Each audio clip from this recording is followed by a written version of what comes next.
Welcome back to Fearlessly Human Season 2. This season is about feedback, and we've labeled it the Feedback Fix. In today's episode, Vicky and I will talk about how you receive feedback, and in receiving feedback, how you choose curiosity. And by the end of this episode, you'll have your first 3 responses that you can use when feedback is unexpected or it blindsides you. The reason we're doing this is because one of the things in receiving feedback that you cannot do intentionally is when it comes suddenly. In the last episode, Vicky talked about volunteering as an example. And often we go to patterned responses, which is either fight, flight, or freeze. So really what we'll cover today is how do you plan your first 10 words that will keep you open-minded, and allow you enough space to then choose curiosity as a tool. Parents are a wealth of information and knowledge and experience, and my teenagers would tell me a wealth of unsolicited feedback and advice. That very rarely is the kid saying, "Hey, Mom, can you help me figure this out? I don't know how to handle this problem." Frequently, we end up pointing out what we think they're doing that they need to change. And that means we're asking them, oftentimes coming out of nowhere, usually when they're coming to vent about something. And then we're like, you know what? You probably shouldn't have said that. Or some kind of comment like that is usually critical and pointing out what they could have done different. So in a whole nother episode, we'll talk about how to do that a little bit better from a parent standpoint. But I'm trying to teach these teenagers with their reduced capacity and coping skills for emotional regulation and problem solving, how to navigate when an authority figure gives you feedback that was unsolicited and potentially critical. Yeah, and it happens in workplace as well. Managers give feedback, and I know that it can be quite damaging, even if it wasn't intended to be damaging. And it's the same thing. It's an authority figure. And in a work situation, your HR people are telling you, have you given the performance feedback? You can't start a formal process without having given them feedback about something. And so there is also the pressure to give feedback. So often it is not well crafted or well thought out, and it's just bleh. Yep. In the moment, it just comes out of the blue. And What's the intent? What's the intent behind it? Is it giving them an opportunity to see if they can course correct? Can they take the feedback? Because we are talking about receiving feedback, and you do have options. One of the ways to regulate your emotions is making a choice about being curious and treating it like a data point. This is information. I need to be curious about this. So for us to switch our mind from that fight, flight, freeze response to being curious, it needs some space. And so what we are going to discuss today is essentially a few handy phrases so you can say them without feeling uncomfortable. That's a trick to really buying time. And time creates that space for you to tell yourself, this is information. I'm going to be curious, or I choose curiosity. So one of the things that from a manager's perspective in the workplace is they're already nervous about having to tell someone, particularly if it is poor feedback. So acknowledging the feedback puts you, the receiver of the feedback, in control. So saying something like, "Thank you for telling me. This is what I've heard. Is it right?" And repeating it back for what you can. And that "thank you for telling me," that's really important. Why do you think that's so important? The most neutral response of acknowledgement can be "thank you." If you were to say something like, "That's interesting," that's a passive-aggressive response. Right. If you were to say something like, "I want to give this a lot of attention, let's book a time," that suggests that you're not treating it as important, because you want to give it a lot of attention, but you're not listening to it in the moment. Particularly if you're trapped in a meeting with your manager. Yeah. Or it can be the other way around, or it can be a peer. But when you're stuck in a workplace, the graceful exit to buy some time is acknowledge that. And it also gives you an opportunity to when you say it out loud and repeat what they had said, it gives you an opportunity to get them to hear what you heard, and that in itself can help you regulate the conversation. Yep. Especially in our next episode, we'll talk a little bit more about regulating your body. But in those moments, that's a really great point. That thank you for letting me know. And I feel like, and you may be getting to these examples, so I'm sorry if I'm stepping over you, but the idea of if you disagree with the feedback, like if you're, we're trying to stay in the curious mode, right? But there's often this instinct, this reflex, and you can still stay curious, but without sounding defensive. Saying it like, what are you talking about? Versus, hey, can you give me an example? Can you give me an example of? And trying to control the facial expressions so that they don't look like, mean mugging.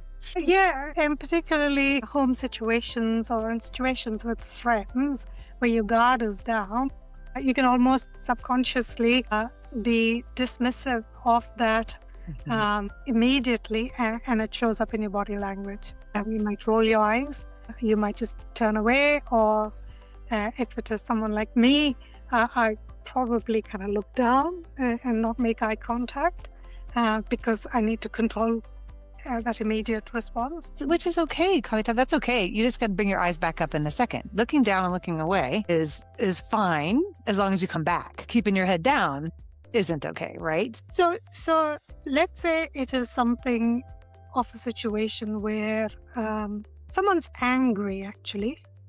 Feedback can be delivered in anger. How do you create a space then? Because saying anything might just rouse them even more. And that must happen to you in sessions, right? Yeah. Certainly in sessions, or I watch it happen between like co-parents that are coming in for coaching and they're still actively litigating their divorce frequently, right? So they're truly in litigation mode, in fighting mode. But yeah, and trying to derail the anger, the staying curious piece is the part that I always kind of bring to my mind. Like sometimes I will acknowledge like a particular harshness with the word like, okay, ouch. But here's what I think I heard you say. Like sometimes I will actually acknowledge like that was a little ugly, ouch. But I think you could have a point I need to hear. Can you reword that? Sometimes I'll ask for a rewording, or can you give me an example? It's like staying curious, but it's sort of putting it back to them. Now, if they're angry, asking for detailed examples, a scenario, and usually if somebody's angry, they're angry about something specific that you just did, or a situation that they don't have a hard time coming up with an example in that moment. But the staying curious part is harder when somebody it feels like a personal attack, and even more so if it is in a public setting like a meeting, or in front of kids or other, on the soccer sidelines, somebody making a hurtful comment to somebody else, so that acute awareness. There was one tip that someone gave me, and I've used it, which is sometimes when the feedback makes you feel diminished, you actually have to physically get up and have a presence, not in a looming sort of way, but it breaks the flow. Obviously, it needs to be moderated for the situation. You can't suddenly stand up in the middle of a meeting. But you can take a pause. And you can do body language. I think you can use body language, especially if you're in a meeting, an in-person meeting, especially, you can kind of turn your body language in more of an open kind of a way. Like, okay, bring it back to me here for a second. Like, okay. Can you tell me a little bit more about why you feel that way? What you saw? What's the feedback you're wanting me to hear with that comment? Something that kind of puts it back. That is absolutely useful. That open body language, opening up your hands or leaning forward, those things are useful. I also wondered in a power authority situation where that person, what they're saying is factually incorrect. And if you do not say anything, then if you just say thank you, it might imply that you're agreeing. There's a couple of things you can do. Like when it comes at me, or I'm watching it between co-parents and I feel the need to intervene because I can tell they're not going to handle that feedback well, or I see it differently. I say it very much. I'm like, okay, I don't actually see really where you're coming from with that. And then I ask for more examples. Or I would say something like, I see it differently. That's not really my perspective at all, but I'm still listening. I'm hearing what you're trying to say. Can you give me an example? I kind of put it back to them for more data. But I see what you mean. There are some times, and boy, this comes up a lot in co-parenting, and it comes up when you feel like somebody's actively undermining you in a meeting, that you do actually maybe have the need to put that stake in the ground and saying, I'm going to point out right here that I disagree with you, but we're going to move on. Or we're going to find, or kind of, because in that moment you may not have the right answer, but I want to put in here like, I disagree. Let's put a placeholder here. Oh. And it's, yeah, and in some ways, using the word disagree is not unacceptable, particularly if it is a factual thing where the stakes are that if you don't say anything, you have accepted, or you run the risk of accepting it. Say in a where you've given a presentation and you've heard something about the feedback which is incorrect. The way in to state the facts, I've seen it done well, where it's a pause and then it's a here's how I see it. Okay, so you don't even actively disagree with them, just sort of the pause, and you don't even say from my perspective or I see it differently. No, because that's defensive, but you're owning your own perspective by saying, here's how I see it. Clearly we have a difference of opinion. Should we unpack this? So that's an offer. That's great. Should we talk about this now? You're taking responsibility for listening, but you're also placing responsibility on the other person to explain themselves. I think that's great. Is something, because I know my first words might be defensive, and that pause is useful. That pause is useful internally, and especially if you get to hold the space. Going back to your previous statement about, this happens a lot in your counseling and families. Actually, this happens a lot in workplaces as well. It is an artificial family unit. And I don't mean it in a relational sense. I mean it in a team dynamic sense. You have all of those behaviors, and you kind of got this expectation that have to behave in a certain way. So you have roles. You have roles and expectations and rules. And so everything comes out very passive aggressive. The other one I have seen someone use is, could we slow down so I can catch up? It's sort of diminishing yourself, but it's also a good when someone's getting into an emotional space or starting to get to an emotional space, it's helping to regulate their delivery. Or others in the room. I've seen this when we're talking about kind of choosing curiosity, giving people a chance to have the space to get curious instead of get quiet or defensive. So a lot of these things that we're talking about, Kavita, I feel like you can utilize them for colleagues and with colleagues, but you can, like I said, for them when you're observing something happening. That's something that I do an awful lot in family dynamics type of work. So what we're talking about today are these skills for you to learn, to practice, to think about ways to hold that space, to try to lean into sort of the curiosity. And now we gotta get folks to practice this. What does that look like in their lives? And what I've learned is you need to use all your senses in practice. As awkward as it might sound, write down whatever is your way of delivering things. So look at the words, but also speak them, because when you hear yourself talk, you can make it more like you. You want to feel it, which means you stand in front of the mirror and say it. And as idiotic as that might feel, sometimes doing that action of standing in front of the mirror, watching your body language, really imprints things in your mind, which means it is your first response, it is your natural response.